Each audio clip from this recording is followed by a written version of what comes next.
რამისიით ჩამოვიდა საქართველოში პუტინის მეხუთმე ბიზნესმენი და რუსეთის აგენტ ოთარ ფარცხალაძის მარჯვენა ხელი. მამუკა ფიფიას ამ Facebook პოსტით ვიგებთ, რომ პრორუსი ბიზნესმენი პატრიარქს შეხვდა და მასთან დასავლეთიდან მომდინარე საფრთხეებზე ილაპარაკა. ფიფიასთან ინფორმაციის გადამოწმება ვცადეთ. არ გვიპასუხა მთავარ კითხვაზე. იყო თუ არა საპატრიარქოში განხილული მისი მთავარი ინიციატივა რუსეთთან პირდაპირი დიალოგის დაწყება.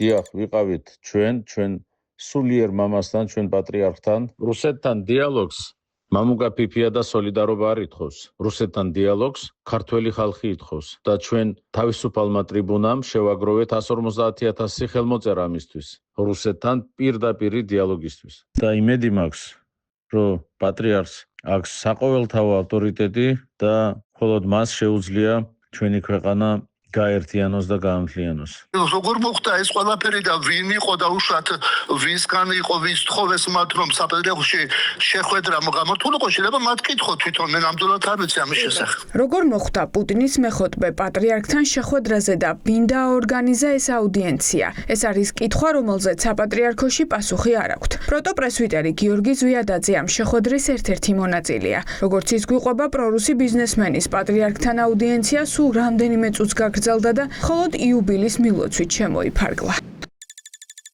იყო ეს ადამიანი მეუღლესთან ერთად იყო მოცანებული და პატრიარქს მიულოცა აღსაყდრების და დაბადების დღე. მხოლოდ მიულოცა, სხვა თემებზე არ ყოფილა საუბარი. არა, სლაპარაკი. ის ამბობს, რომ ვილაპარაკეთო რა გამოწვევების წინაშე დგას ქვეყანა და რა უნდა გაკეთდეს, რომ დავიცვათ მტრებისგანო ჩვენი ქვეყანაო. ანუ ამ თემებზე საუბარი არ ყოფილა? არა, მე არ ვიცი. თქვენ რომ დატოვეთ შეხვედრა, ის დარჩა ოთახში, ანუ განაგრძეს? არა, სულ 3 წუთიანი შეხვედრა, სულ 3 წუთი იყო, ან 4 წუთი, ახლა ნამდვილად არ მაქვს შეიძლება რამდენიმე სიტყვა თქვა რაღაცა მშვიდობასთან დაკავშირებით, მაგრამ რასაც თქვენ მეუნებით, ასეთი რამ ნამდვილად არ მაქვს. მამუკა ფიფია კრემლისტური პარტია სოლიდარობა მშვიდობისთვის დამფუძნებელია. მათი მოთხოვნა ოკუპანტ ქვეყანასთან გეორგიევსკის ტრაქტატის მსგავსი შეთანხმების გაფორმება, რუსეთთან პირდაპირი დიალოგის დაწყება და საქართველოს კრემლის ორბიტაზე დაბრუნებაა. პრორუსული ჯგუფის აქტიურობით და ეგრეთ წოდებული საჯარო დიპლომატიით არაერთი ინიციატივა შედეგით დასრულდა, რასაც ქართული ოცნებაც მიესალმა. ასეთია მაგალითად ოკუპანტ ქვეყანასთან პირდაპირი ავიამიმოსვლის დაწყება და პუტინის მიერ საქართველოს მოქალაქეებისთვის სავიზო რეჟიმის გაუქმება. ამჯერად რა გზავნილები ჩამოიტანა კრემლიდან პრორუსმა ბიზნესმენმა და იყო თუ არა რუსეთთან დიპლომატიური ურთიერთობების აღდგენის შესახებ მსჯელობა ქართულ ოცნებასთან. კითხეთ ივანიშვილის გუნდს. რუსეთთან არანაირი შეთანხმების აღდგენაზე ლაპარაკი არ არის, არ შეიძლება იყოს, ვინაიდან რუსეთს აქვს საქართველოს ისტორიული ტერიტორიები, ცნობილი როგორც დამოუკიდებელი სახელმწიფოები და საელჩოები გააჩნია. შეთანხმება საქართველოსთან მიმართებაში გარკვეულ ფორმატში უნდა მოხდეს, მათ შორის რუსეთის ფედერაციაც უნდა მონაწილეობდეს, ვინაიდან რეალური გავლენა, რეალური მართვის ბერგეტები ოკუპირებულ ტერიტორიებზე მათ გააჩნია, მაგრამ ეს ტერიტორიები ჩააბარა პრაქტიკულად სააკაშვილის ხელისუფლებამ. ქართულ ოცნებაში ამტკიცებენ, რომ მამუკა ფიფიას ვერ იხსენებენ, არადა მათთვის წესით უცხო კაცი არ უნდა იყოს. რამდენიმე თვის წინ ის პარლამენტიდან ოცნების დეპუტატ ვასილ ჩიგოგიძის კაბინეტსა და სხდომათა დარბაზში პოზირებდა. თავდაპირველის ხელშია ასევე კადრები, სადაც ჩანს, როგორ ხვდებიან ახალი ტრაქტატის დადების ინიციატორი მამუკა ფიფია და ოცნების ყოფილი გენპროკურორი ოთარ ფარცხალაძე რომანოვი ვლადიმერ პუტინის ბაიკერების ჯგუფს ხამის მგლებს. სოლიდარობა მშვიდობისათვის ერთი მიზეზით გააქტიურდა.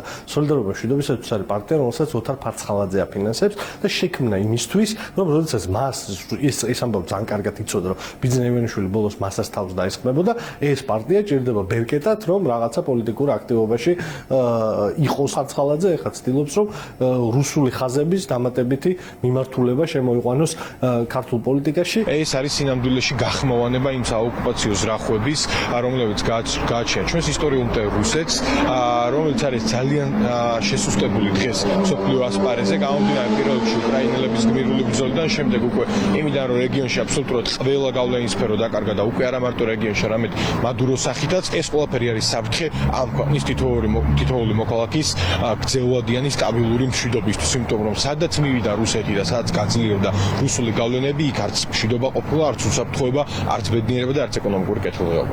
ახალი წელი ოცნებისთვის ახალი პოლიტიკური შეთავაზებებით დაიწყო. რუსეთში გაქცეული ყოფილი უშიშროების მინისტრი და ედუარდ შევარდნაძეზე ტერაქტის მოწყობაში ბრალდებული იგორ გიორგაძე ოცნებას მოუწოდებს. კონსტიტუციიდან 78 მუხლი ამოიღონ და ტერიტორიული მთლიანობის აღდგენის საკითხი დღის წესრიგიდან გააქრონ. Как послушные овечки вернуться в лоно Грузии. ერთხელ და სამუდამოდ უნდა ამოვიგდოთ თავიდან ილუზია, რომ საკმარისია კრემლმა აფხაზებს და ოსებს უბრძანოს და ისინიც წამსვე მორჩილი კრავებებით დაუბრუნდებიან საქართველოს. ეს არ მოხდება. ან კი რატომ უნდა აიძულოს რუსეთმა აფხაზეთი და სამხრეთ ოსეთი დაუბრუნდნენ საქართველოს, რომლის მოქმედი კონსტიტუციის 78 მუხლი ყველა სამთავრობო უწყებას ავალდებულებს ყველაფერი გააკეთოს ევროკავშირსა და ნატოში გასაწევრიანებლად. ამიტომ ჩვენ არ უნდა ვისაუბროთ ტერიტორიული მთლიანობის აღდგენაზე, არამედ ჩვენს აფხაზ და ოს ძმებთან ჩვენი წარსული ურთიერთობის აღდგენაზე. წელი დაიწყო გიგორ გიორგაძის მიერ გავრცელებული ვიდეო მიმართვით, სადაც ის საუბრობს იმაზე, რომ კონსტიტუციის 78 მუხლი არის ამოსაღები